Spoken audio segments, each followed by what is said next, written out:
तो इस एपिसोड की शुरुआत में हम देखते हैं कि सियाह अपनी तलवार से उस ग्रैंडसन के बैरियर पर अटैक करता है, जिसे देख के वो बोलता है कि प्लीज मुझे मत मारो, मैं अपने ग्रैंडपा का इकलौता पोता हूँ और अगर तुमने मुझे मारा तो ग्रैंडपा तुम्हें नहीं छोड़ेंगे। ये सुन के सियाह उससे कहता है कि चिंता मत करो, तुम्हारे ग्रैंडपा को मैं जल्द ही तुम्हारे पास पहुँचा दूंगा। और ये कह के वो उसे मार देता है। तभी उस ग्रैंडसन का तलिस्मान वहाँ से जाने लगता है, जिसके अंदर उसकी सोल थी, पर सियाह उसे भी पकड़ कर डिस्ट्रॉय कर देता है और फिर अपनी तलवार पर उस ग्रैंडसन का ब्लड लगा के दीवार पर लिख देता है कि इस पोते का नाम याद रखने लायक नहीं था, इसलिए मैंने उसे मार दिया। उसी वक्त सियाह को महसूस होता है कि आसपास कोई लड़ रहा है, तो सियाह उस तरफ चला जाता है। तो वहाँ पहुँचने के बाद सियाह देखता है कि वहाँ पर वेंगजी जो कि कुछ कल्टिवेटर से लड़ रही थी, तो सियाह उससे पूछता है कि क्या तुम्हें मेरी मदद चाहिए, लेकिन वेंगजी इसके लिए मना कर देती है और उससे कहती है कि यह कोई आम लड़ाई नहीं है, इसलिए इससे दूर रहो। तभी वहाँ पर वह सिल्वर बाल वाला लड़का आ जाता है, साथ ही वहाँ पर वह प्रिंसेस और एक बंदा भी आ जाता है। तभी वेंगजी उस सिल्वर बाल वाले पर अटैक करती है, पर वो उसका अटैक बड़े आराम से रोक लेता है। इधर सियाह सोचता है कि ये चारों रिच फैमिली से आते हैं, इसलिए इनकी लड़ाई देखनी बनती है। इधर वो सिल्वर बाल वाला बंदा वेंगजी पर अटैक करते हुए उससे बोलता है कि तुम मेरे साथ मिल जाओ और मेरे साथ रह के ट्रेनिंग करो, पर वेंगजी उसका अटैक रोकते हुए बोलती है ऐसा कभी नहीं होने वाला, मैं अपनी मर्जी की मालकिन हूँ। अब वेंगजी अपना स्पिरिट ड्रैगन बाहर निकाल लेती है, तो सिल्वर बाल वाला बंदा कहता है कि भले ही तुम जितनी मर्जी ड्रैगन निकाल लो, पर ट्रू ड्रैगन की पावर मेरे पास ही है। अब वो दोनों एक दूसरे पर ड्रैगन से अटैक करते हैं और उन दोनों का अटैक खत्म हो जाता है, जिस पर वेंजी कहती है कि भले ही तुम खुद को कितना भी महान बता लो,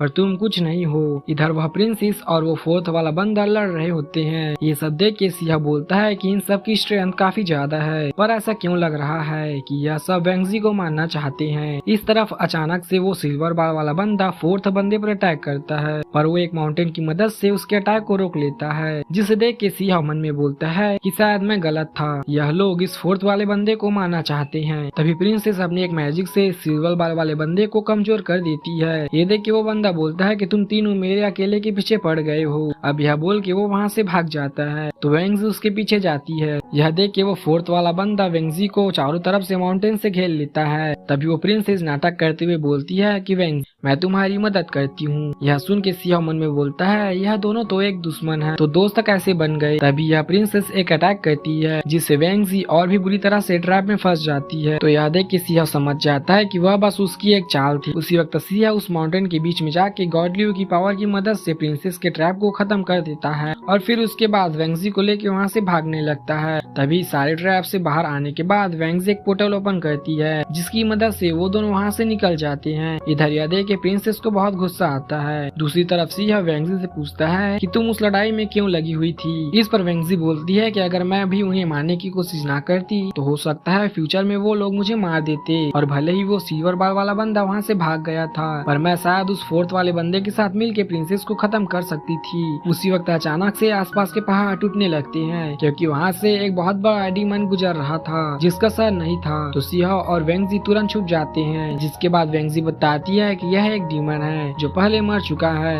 पर यहाँ की एनर्जी की वजह से यह ऐसा हो गया है, क्योंकि शायद यहाँ कहीं कोई डिवाइन मेडिसिन है जो क्रिएचर्स को ऐसा बना देती है। इस पे सियाह वेंगजी से कहता है कि तुम यही रह के अपने आप को हील करो और मैं कोई और छुपने की जगह ढूंढता हूँ, और अगर मुझे उन दोनों में से कोई दोबारा मिल गया तो मैं उन्हें मार दूंगा। इस पे वेंगजी उससे पूछती है कि तुम्हारे पास इतना कॉन्फिडेंस आता कहाँ से है, वो दोनों पीक लेवल मास्टर्स है, वह तुम्हारे लेवल से कई ज्यादा ऊपर है। इस पे सियाह बोलता है मैं कभी झूठ नहीं बोलता।